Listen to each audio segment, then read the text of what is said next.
we got this story from Sky News. Omicron variant highly infectious and booster jabs may need double dose, says Moderna CEO. It is a official big pharma narrative. Sky News that you will need to get a double dose of the booster because of the new variant.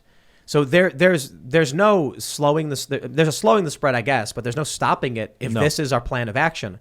And you've got a mainstream narrative from a lot of these people. Just get. It's like you mentioned earlier, Luke. They say just get the first shot and then we're good. Everyone will be fine. They said in New York City the mandate was one shot at least. Now it's, they're saying, okay, well now you get then it was get 2 doses for fully vaccinated. Then they said we got to get your booster. Now they're saying no, the third shot is not a booster. It's a normal part of the whole vaccine process. Yeah. And now imagine this. Imagine you got 3 shots already, and they're saying that's not a booster. The CEO of Moderna is now saying you will need 2 more shots because of Omicron. It's like a rainmaker selling umbrellas. That's my personal perspective on it. But again, we have to understand, who does this kind of benefit here?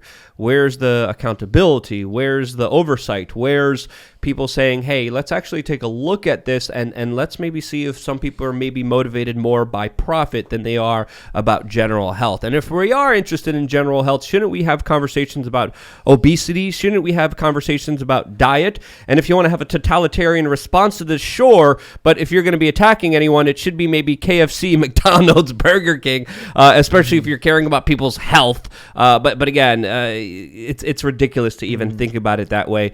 And again, people's health is important, and the discussions about exercise, vitamin D, getting proper sleep, not being stressed out, making sure that you're living a life that is a healthy, happy one rather than just a wage slave one where you're indoctrinated by just horrible ideas and horrible foods that go into your system and make you a crappy, unhealthy, unhappy person. If we want to start those conversations, we should have them, and I think we would have a far better effect at helping people when it comes to making people healthier than we would by just giving all of our full faith to Big Pharma, because as we know, they're treated like our overlords right now. I'm not surprised that this CEO of a pharmaceutical company is suggesting that his vaccine is the way to go forward. No. I'm not surprised that he's saying you actually need 2.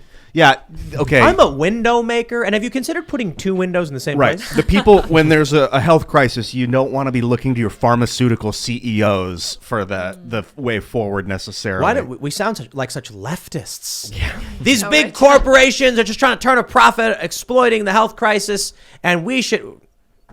Yeah. I mean, they were ready to go on this thing. Yeah. Where are the... This is the problem I have with, like, the left. Is that when we refer to the left, we are quite literally referring to leftist populists and the establishment, because for whatever reason, they're aligned on this one. You take a look at the most prominent personalities they have, and they agree on all this stuff. And I'm like, yo, how come you guys are pro Big Pharma now? Maybe it's because, quite simply, the new generation of leftist, they were, teenagers 10 years ago. So when the Occupy Wall Street types were out there saying, like, Big Pharma is bad, those people are now in their mid to late 30s. And these 20-something-year-olds who are on YouTube and pushing this politics to the far left were born into a world where Big Pharma is actually good. Martin Shkreli, awesome guy, apparently, I guess. Yeah. That's their position? Okay, sure. And the record of some of these companies, record fines, bribing doctors, bribing regulators, buying off corporate media. I can name a lot of individuals. I can name a lot of multinational corporations that, of course, were guilty of this. But they have a criminal past. They're liable for causing real-life human harm before.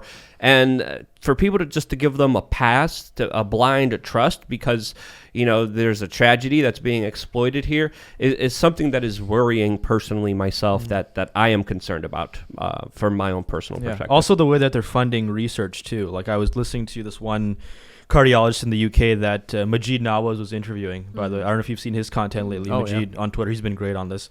And the cardiologist was saying that 66% of academic research done on medical issues is funded by drug companies. So that creates a huge bias. So a number of researchers are unable to publish certain kind of research that goes against the efficacy of a certain drug that can lead to, I think Joe was pointing out recently on his podcast, Joe Rogan, several drugs, dozens of drugs that have been pulled off the market that were initially approved and led to so many excess deaths and injuries, and that was because the studies that were done that showed the efficacy were tainted by this influence from the drug industry, and it led to so many deaths and injuries. You guys have seen the brought to you by Moderna montage? Oh yeah. Oh yeah. CNN's New Day brought to you by Pfizer, and that shows like all of the media saying that.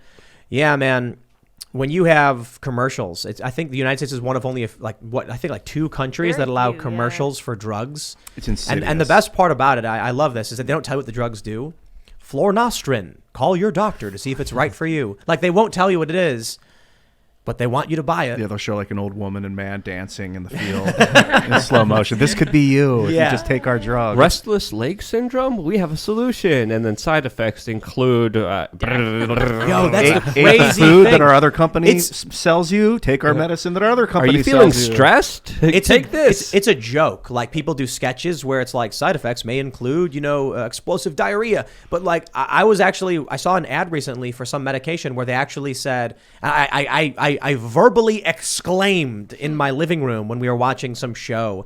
And it was like, get this treatment. And the side effects include like bleeding heart or something. Or just like some ridiculous thing where it was like, blood clots and, deep vein thrombosis and like cardiac arrest. And I was like, why would you take that? It was like, do you have, irritable bowel syndrome? Take this thing that can stop your heart. And it's like, maybe not. I don't know. Maybe you just got to go to the bathroom and, because that side effects are crazy. I don't know, man. But you know what? Far be it from me.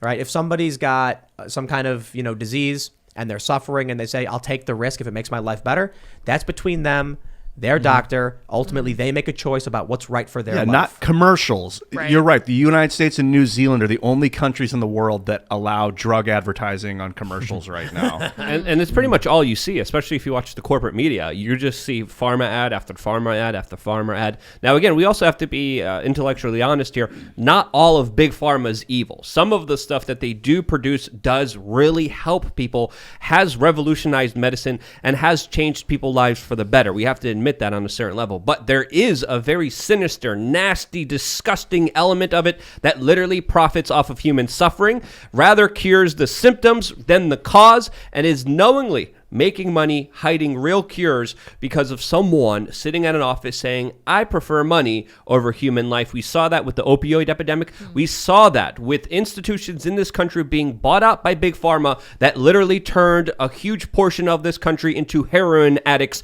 knowingly because of big money. And when you have that much of power, that much influence, that much harm caused by this industry, I'm sorry, you don't have my faith. You don't have my personal belief system in you. I'm not going to give you the benefit of the doubt. You don't deserve it. Okay, Bernie, bro. It's true. It's true. And then you got the prison industrial complex saying these working class, family men who lost their jobs to the factories being shipped overseas, who then got hooked on opioids, should go to prison for it. Yep. And the police with smiles on their faces kick in the doors of the victims, working class people in this country, and send them to jail. Yep. Yeah, the whole system. But you know what the problem is? I can see it, right? Luke can see it. We can all see it. Big pharmaceutical companies exploiting a crisis, exploiting pain, pumping opioids into this country. The policies of the Democratic and Republican establishment extracting factories and jobs from this country overseas to make a quick buck, and the prison industrial complex, and we can all see it. And then the only thing we get is the left saying, communism is the answer. More government, more police officers. Yeah. Well, more money for big pharma, more money for the big prison industries, more government intervention in our daily lives, which is insane. I do support using the government's power to disrupt the monopoly of making pharmaceutical commercials legal. I would like the government to make them illegal like they did with the tobacco commercials in the 60s or whenever it was, the 70s.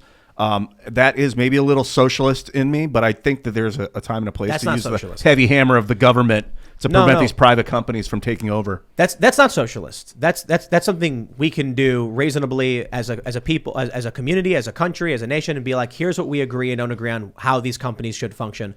I think regulations are fine. The problem is when they never get removed and they're outdated or broken in some ways. Call. So what ends up happening Sunset is clause. Exactly. Yeah. We say, okay, we're going to try this out. We're going to do a 2-year, ban on pharmaceutical commercials or something, and then we'll see how it happens. And then in 2 years it sunsets, and then we'll have to re-vote for it or something like that. And all the politicians that got bribed for 2 years by the pharma industry, so that when they vote next time, they'll make sure. No, it'll naturally sunset. It'll just disappear. The law will just be gone. That is a big problem. The lobbying and all that stuff, and the promises. There's no real way around it, because they'll just be like, look, we can't give you anything, but when you're out in 2 years, we'll give you a high-paying job in the company. I just, it's not socialist to say the prison-industrial complex. Well, actually, it's anti-socialist, or I should say. The government subsidizes private prisons, guaranteeing contracts. So you'll get a dude who is hooked on opiates because he was prescribed it. They get addicted, where they're in extreme pain. They don't get any more. The doctor says, no, you're cut off, and they become desperate. They go through withdrawals, and they could die from this. And so then they seek out non-legal methods for obtaining this to help themselves. Then they go to prison. And the government says, we got no issue with that. Private prison system, here's somebody to throw into the machine, and we will pay you for it. And what's happening is our tax dollars are paying for a broken machine that is not helping these people, that is only incentivizing this. So I'll tell you this, that's not capitalism. That's more akin to communism and socialism than capitalism. The problem is, first of all, most conservatives don't talk about this. They don't seem to care. Private prisons is not a big issue for them.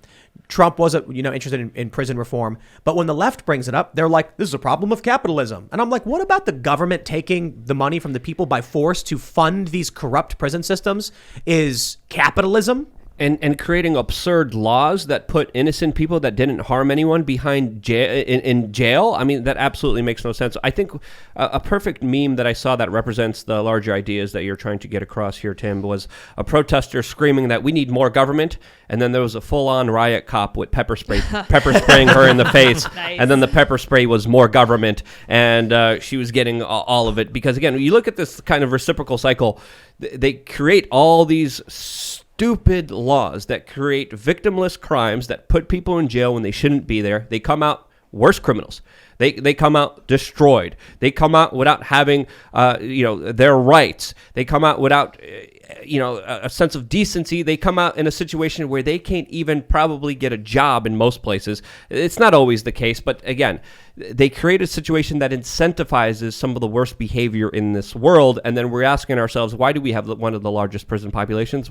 We wonder why. It's a big business, and people profit off of it. Speaking of victimless crimes, by the way, this morning I was looking at certain reports that were released from Austria showing that starting in February, people who don't take the vaccine might be incarcerated. Yep. Now, those are still preliminary. Yep. Those are still preliminary reports, but we do know for sure there's going to be a $4,000 fine starting in February for those people who don't get vaccinated. This is mainstream news, not conspiracy at all. It's incredible. Well, it's incredible that they can exercise that much control. Like across Europe, you're seeing that. Like in Slovenia, the small European country, they dabbled with the policy that people who were filling up on gas had to show their COVID certificate, otherwise they couldn't get their gas. But then there was so much backlash that they backtracked afterwards. But looking at Austria, the Czech Republic, Lithuania, and I believe Berlin, Germany as well, are considering mandatory vaccination, otherwise paying fines or even incarceration. It's crazy. In the U.S. in 1905, there was a Supreme Court ruling that stated you could fine someone in your community if they don't get vaccinated. The fine was $5 at the time, the equivalent of about $150, but that was it. That's the argument used by many of these leftists to say, see, we've always had vax mandates. And I'm like, yeah, I guess, but they were never able, my understanding is they weren't able to collect the money from him. That was the issue. He sued. He's like, I ain't paying you. You can't do anything about it. So, I mean, sure, I guess you can argue, you can fine someone, but they can still say no. The ultimate issue was that they could try to compel you to do it, but ultimately could not force the needle into your arm. Now, the narrative from the left is like, we've always had vax mandates. What about schools? And it's like, you can choose not to go to the school. You can choose to move your kids. You can get a medical exemption or religious exemption.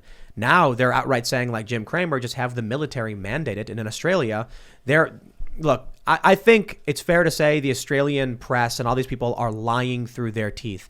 And at this point, I would actually say that's in my opinion, circumstantial evidence to suggest everything we think about what's going on in Australia is probably a lot worse than it is. They admit they arrest 3 teenagers from escaping from the quarantine facility.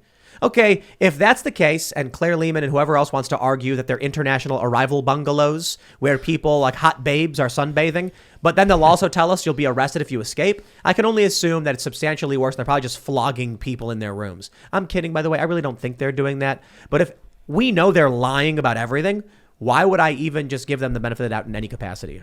So to me, this kind of smacks of an authoritarian government, because I remember when COVID first started, my friend looked at the numbers and said, oh, this is coming out of China. Those numbers are 10 times what they're telling us. And I was like, yes, absolutely. So like what you're saying right now, what Australia is admitting to is going to be very much a PR stunt. The fact that they're coming out and saying, oh, no, people aren't, being forced to do this or whatever, and sending all these awesome pictures of ladies in bikinis. Very strange advertising for these camps, but it's like, you're hiding something, you need to fess up, and they're never going to, because they'll never be held to account, which is a little bit discouragable, but at least the fact that there's a marketing campaign with women in bikinis in government quarantine camps is creepier than the fact that if there wasn't. It's just the hashtag, apparently. Yeah.